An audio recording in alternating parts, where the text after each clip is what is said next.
Hello everyone. आज से हमने पीसीएस जे मेंस की सीरीज़ शुरू कर दी है। ये हम आपको 100 दिन में पूरा पीसीएस जे मेंस का सिलेबस प्रोवाइड करा देंगे। इसमें ऑलमोस्ट मेंस में आपके 22 एक्ट हैं, 21-22 एक्ट हैं, माइनर मेजर लोकल सब मिलाकर, और सबका हम बिल्कुल बिगनिंग से आपको मैटर देंगे। आपको कहीं पर भी भटकने की ज़रूरत नहीं है। कोई भी क्वेश्चन हमारे दिए हुए नोट से नहीं बचेगा और पूरी कोशिश करेंगे कि सारी चीज़ें आपको एकदम कॉन्सेप्चुअल समझाएं। बिल्कुल बिगनिंग से हम शुरू कर रहे हैं। सबसे पहला टॉपिक हम लोगों ने, चूँकि सेकंड पेपर में सबसे कम मार्क्स आते हैं यूजुअली मेंस में, और ज़्यादातर सिलेक्शन इसी सेकंड पेपर की वजह से रुकता है लोगों का, इसीलिए हमने सबसे पहले सेकंड पेपर लिया है मेंस के लिए। सेकंड पेपर में 3 लॉ है आपके। सीआरपीसी लॉ का सेकंड पेपर, सीआरपीसी, सीपीसी और एविडेंस। सीआरपीसी में हम आज आपको 1 से लेकर 50 धाराओं का विवरण, और जहाँ से भी क्वेश्चन बनता है सारा देंगे। स्टार्ट करते हैं। धारा 2 गा सीआरपीसी 2 गा में पूछ लेते हैं संज्ञेय अपराध, संज्ञेय कॉग्निजेबल ऑफेंस पूछ लेते हैं। कहाँ पर परिभाषित हैं, क्या होती है। अक्सर एग्जाम हॉल में कन्फ्यूज़न हो जाता है, आदमी भूल जाता है, और वारंट मामलों से कंफ्यूज होते हैं ज़्यादातर हम लोग। तो बहुत ही इजी वे में आप समझ लें, वे सभी मामले जिसमें पुलिस अधिकारी प्रथम अनुसूची या किसी और प्रवृत्त विधि के अनुसार बिना वारंट के गिरफ्तार कर सकता हो, वो सारे के सारे मामले संज्ञेय मामले हैं, कॉग्निजेबल ऑफेंस है। फिर सेक्शन 6 पूछा जाता है कि दंड न्यायालयों के वर्ग। दंड न्यायालयों के वर्ग कौन कौन से हैं, मतलब कौन कौन से न्यायालय दंड न्यायालय दे सकते हैं। तो सबसे पहली बात तो उच्च न्यायालय, उच्च न्यायालय के अतिरिक्त अलावा सेशन न्यायालय है, प्रथम वर्ग न्यायिक मजिस्ट्रेट, और किसी महानगर क्षेत्र में महानगर मजिस्ट्रेट, दूसरे द्वितीय वर्ग न्यायिक मजिस्ट्रेट, और कार्यपालक मजिस्ट्रेट। आपको ध्यान रखना होगा, प्रथम वर्ग मजिस्ट्रेट की पावर जो है महानगर क्षेत्र में महानगर मजिस्ट्रेट के बराबर होती है। फिर सेक्शन 26 पूछा जाता है न्यायालय जिनके द्वारा अपराध विचारणीय है। 26 में विचारणीय के बारे में बताया गया है, 190 में संज्ञान के बारे में बताया गया है, और अभी आपको थोड़ी देर बाद हम पढ़ाएंगे, बताया गया है कि किन धाराओं में कौन कौन कितना दंड दे सकता है। फिलहाल अब धारा 26, न्यायालय जिनके द्वारा अपराध विचारणीय है। तो इसमें 2 बातें आपको ध्यान रखना है। पहली बात तो है, भारत इस संहिता के अन्य उपबंधों में रहते हुए आपको एक लाइन ये लिखना है, उसके बाद आप लिखना है आपको भारतीय दंड संहिता के अधीन किसी अपराध का विचारण। अगर कोई अपराध जो भारतीय दंड संहिता के अधीन अपराध है, तो उसका विचारण जो है, पहली बात उच्च न्यायालय द्वारा किया जा सकता है, दूसरी बात सेशन न्यायालय द्वारा किया जा सकता है, तीसरी बात किसी अन्य ऐसे न्यायालय द्वारा किया जा सकता है जिसके द्वारा उसका विचारणीय होना प्रथम अनुसूची में दर्शित किया गया है। इसमें एक प्रथम अनुसूची बनाई गई है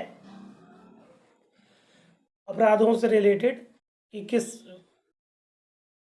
धारा का, भारतीय दंड संहिता की धारा का किस न्यायालय द्वारा विचारण होगा, वो प्रथम अनुसूची में है।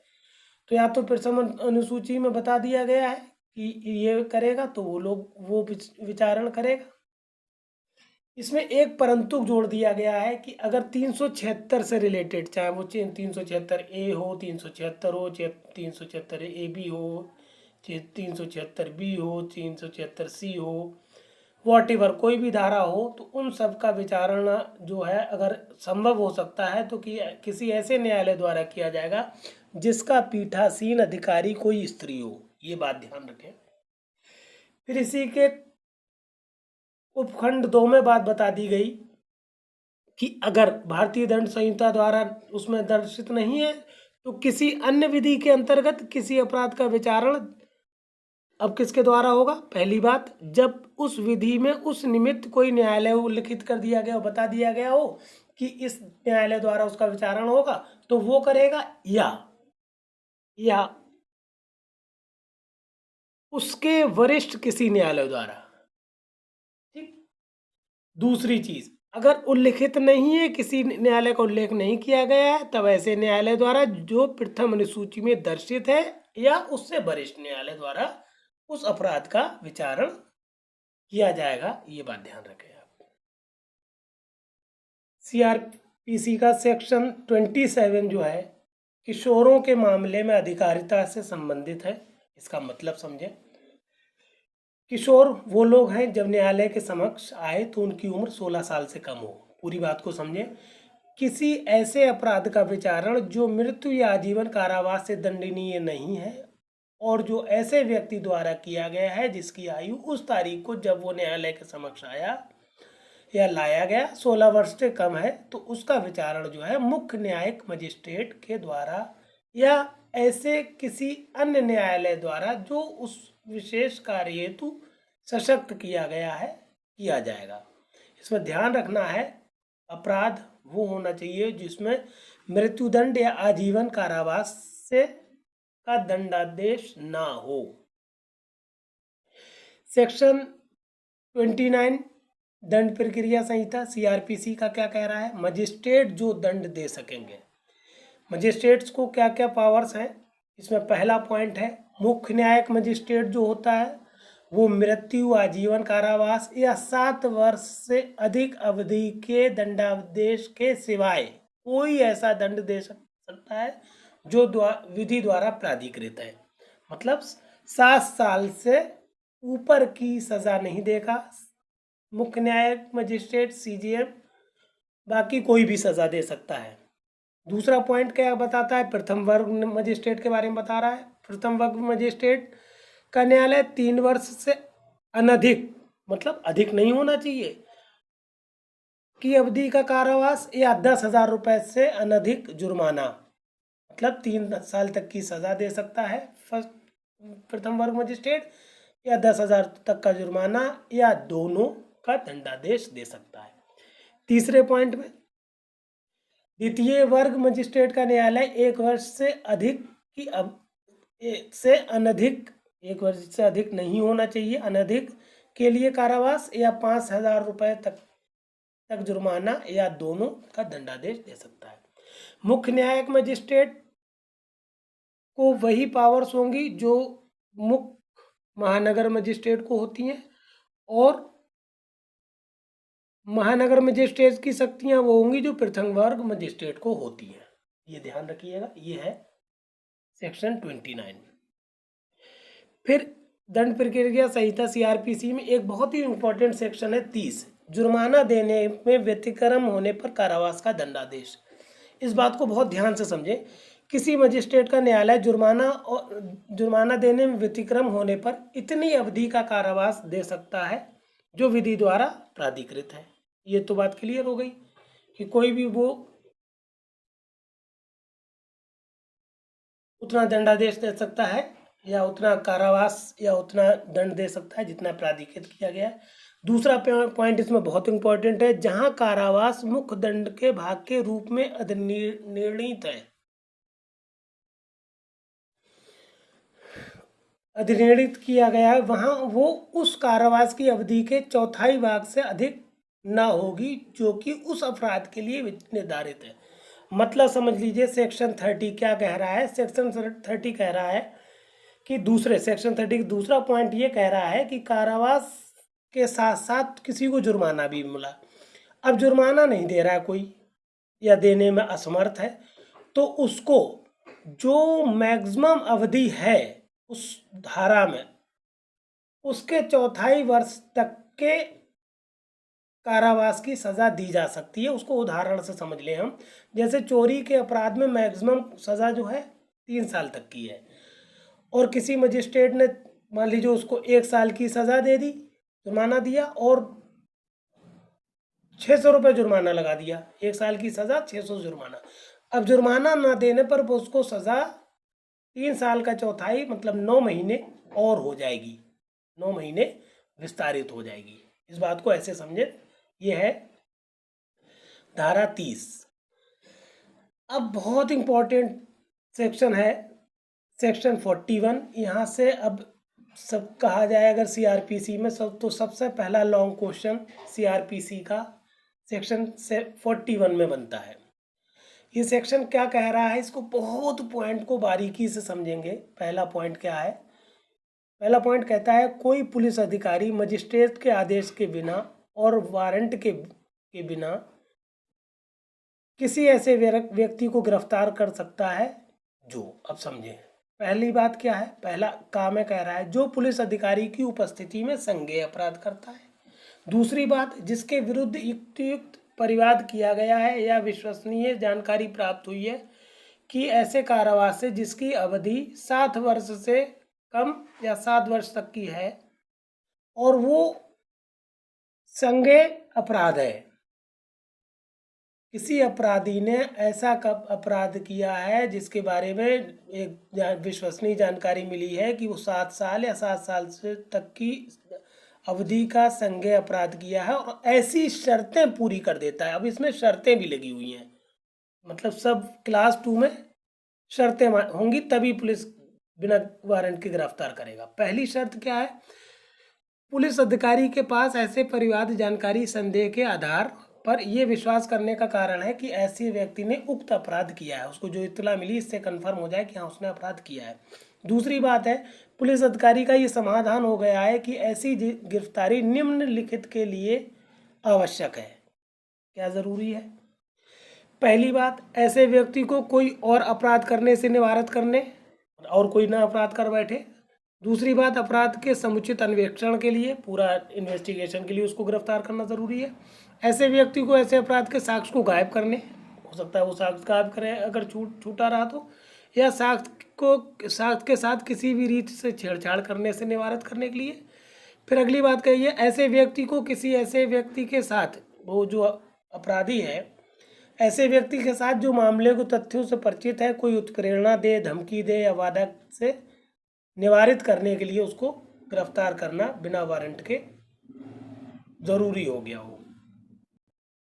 अगले पॉइंट में क्या कहा गया है? जब तक ऐसे व्यक्ति को गिरफ्तार नहीं किया जाता तब तक न्यायालय में उसकी उपस्थिति जब भी अपेक्षित हो सुनिश्चित नहीं की जा सकती। मतलब अब पुलिस को लगता है कि अगर गिरफ्तार नहीं किया गया तो बताई हुई टाइम पे बताई हुई जगह पर वो नहीं आएगा, तो पुलिस अधिकारी ऐसे गिरफ्तारी करते समय उसके कारणों को लिखबद्ध करेगा, गिरफ्तार करने का और कारणों को भी लिखेगा। ये 2 बातें हो गई। तीसरी बात का में बताई गई है, जिसके विरुद्ध विश्वसनीय जानकारी प्राप्त हुई है कि वो या उसने ऐसे, इसके बाद आ जाइए आप काम है। का क्या कहता है? तीसरी वजह क्या है जब बिना वारंट के गिरफ्तार करेगी पुलिस? तीसरी बात में बताई गई है, जिसके विरुद्ध विश्वसनीय जानकारी प्राप्त हुई है कि वो या उसने ऐसा कारावास जिसकी अवधि 7 वर्ष से अधिक की होगी, चाहे वो जुर्माना सहित हो या रहित हो, मतलब पुलिस को लग जाए कि 7 साल से अधिक की कारावास की अवधि का इसने अपराध किया है, तो बिना वारंट गिरफ्तार कर लेगी। फिर अगली आ जाइए चौथी बात में, जो या तो इस संहिता के अधीन या राज्य के आदेश के द्वारा उद्घोषित किया जा चुका है। ये उद्घोषणा की जा चुकी है कि इसको गिरफ्तार किया जाना चाहिए। जिसके कब्जे में, पांचवी बात, कोई ऐसी चीज पाई जाती है जिसके चुराई हुई संपत्ति होने का उचित रूप से संदेह किया जा सकता है। कोई ऐसी चीज मिली जो लग रहा है कि इसी चुराई हुई है, बरामद हुई उसके पास से। फिर अगली बात है, जो पुलिस अधिकारी को उस समय बाधा पहुंचाता है जब वो अपना कर्तव्य कर रहा हो या जो विधिपूर्ण अभिरक्षा से निकल भागा है या निकल भागने का प्रयत्न कर रहा है। अगली बात है, जिस पर संघ के सशस्त्र बलों में से किसी से अभित्याजन मतलब होता है विश्वासघाती होने का उचित संदेह है। फिर अगली बात है, जो प्रत्यर्पण संधि दो देशों के बीच होती है, जिससे वो आपस में समझौता करते हैं कि अगर आपका अपराधी हमारे देश में आएगा तो हम आपको दे देंगे, हमारे यहाँ आए आपका तो आप हमें दे दीजिएगा। तो ये इस दशा में गिरफ्तार किया जा सकता है। अगली बात है, जो छोड़ा गया शुद्ध दोष होते हुए 356(5) के अधीन बनाए गए किसी नियम को भंग करता है। और आखिरी बात है, जब वो बिना वारंट के गिरफ्तार किया जाएगा जिसकी गिरफ्तारी के लिए किसी अन्य पुलिस अधिकारी से लिखित या मौखिक मांग प्राप्त हो चुकी हो, पुलिस अधिकारी ने मांग की हो कि इसको गिरफ्तार करके लाइए। एक धारा 151 है जिसमें हम आगे बताएंगे आपको। इसमें बताया गया, पुलिस संज्ञेय मामलों में अपराधों को रोकने के लिए बिना वारंट के या मजिस्ट्रेट के आदेश के बिना गिरफ्तार कर सकती है। इसके बाद सेक्शन 41 इम्पोर्टेंट है, इसलिए है क्योंकि ये अंतः स्थापित किए गए हैं 2010 में। अंतः, पहले ये नहीं थे, अंतः स्थापित हुए हैं, जिनमें से ऊपर के 2 सेक्शन मेंस में पूछे जाते हैं, इम्पोर्टेंट है। पहला 41 का क्या कह रहा है, पुलिस अधिकारी के समक्ष हाजिर होने की सूचना। अभी हम लोगों ने 41 पढ़ी, धारा 41 में अगर पुलिस अधिकारी को ऐसे लगता है कि यार इसको गिरफ्तार करना ज़रूरी नहीं है, मगर इसकी लग संदिग्ध रहा है तो इसकी उपस्थिति ज़रूरी है, तो उसको उपसंजात होने के लिए निर्देश देगा पुलिस अधिकारी कि आप पुलिस स्टेशन या कोई भी जो भी जगह बताए वहाँ पर आप अपेक्षित, जिसकी गिरफ्तारी अपेक्षित नहीं है उसके समय पुलिस अधिकारी ऐसे सभी मामलों में धारा 41 के बंदों के अधीन किसी की गिरफ्तारी अपेक्षित नहीं है उसके समक्ष या ऐसे अन्य स्थान पर जो सूचना में विनिर्दिष्ट किया जाएगा उपसंजात होने के लिए निर्देश दे सकेगा। अब दंड प्रक्रिया संहिता 41 खा गिरफ्तारी की प्रक्रिया और गिरफ्तार करने वाले अधिकारी के कर्तव्य बहुत इंपॉर्टेंट है। ये धारा एग्जैक्टली इसलिए बनाई गई कि पुलिस अपनी जो पावर है बिना वारंट गिरफ्तारी के 41 सेक्शन की उसका दुरुपयोग करने लगी। अब इसको लगभग हर नागरिक को पता होना चाहिए कि हमें गिरफ्तारी कौन कर सकता है, कब कर सकता है, कैसे कर सकता है, सारा का सारा इसमें बता दिया गया है। इसमें बताया गया है, प्रत्येक पुलिस अधिकारी गिरफ्तारी करते समय पहली बात अपने नाम की सही, प्रकट और स्पष्ट पहचान धारण करेगा। कोई ऐसा उसने आई कार्ड लगाया हो और ऐसी जगह लगाया हो जहाँ से क्लियर दिखे, जिससे उसकी आसानी से पहचान हो सके, पहली बात। दूसरी बात, गिरफ्तारी का एक ज्ञापन तैयार करेगा पुलिस अधिकारी।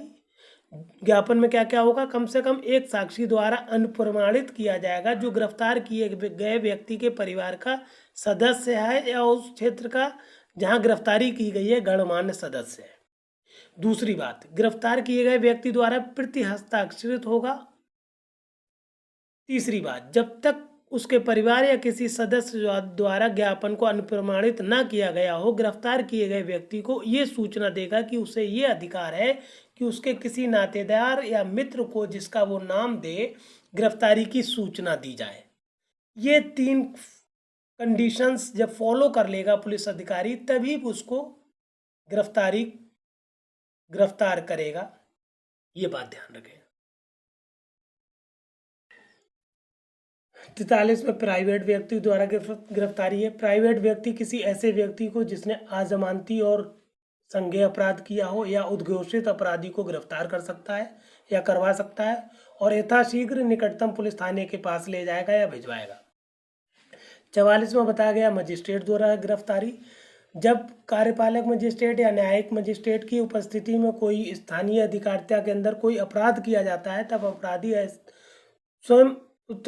अपराधी को स्वयं मजिस्ट्रेट गिरफ्तार करवा सकता है या गिरफ्तार करने के लिए किसी को आदेश दे सकता है और जमानत के बारे में अन्य उपबंधों का अधीन रहते हुए उसको अभिरक्षा में सुपुर्द करा सकता है, न्यायिक मजिस्ट्रेट या कार्यपालक मजिस्ट्रेट। इस टॉपिक का लास्ट सेक्शन 50 है, गिरफ्तार किए गए व्यक्ति को गिरफ्तारी के आधारों और जमानत के अधिकार की इत्तला दी जाना। अगर कोई व्यक्ति जो वारंट के बिना गिरफ्तार किया गया है तो पुलिस अधिकारी जो है उस व्यक्ति को तुरंत बताएगा कि आपको क्यों गिरफ्तार किया गया, उसकी विशेषताएं बताएगा, उसकी सूचना देगा। पहला पॉइंट ये कहता है।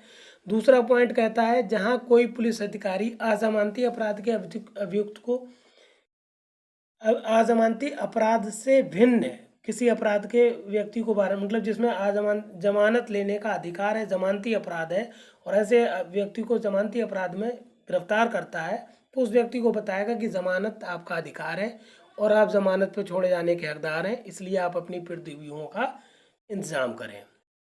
Thank you for watching this. ये सेक्शन 1 से लेकर 50 हो गया।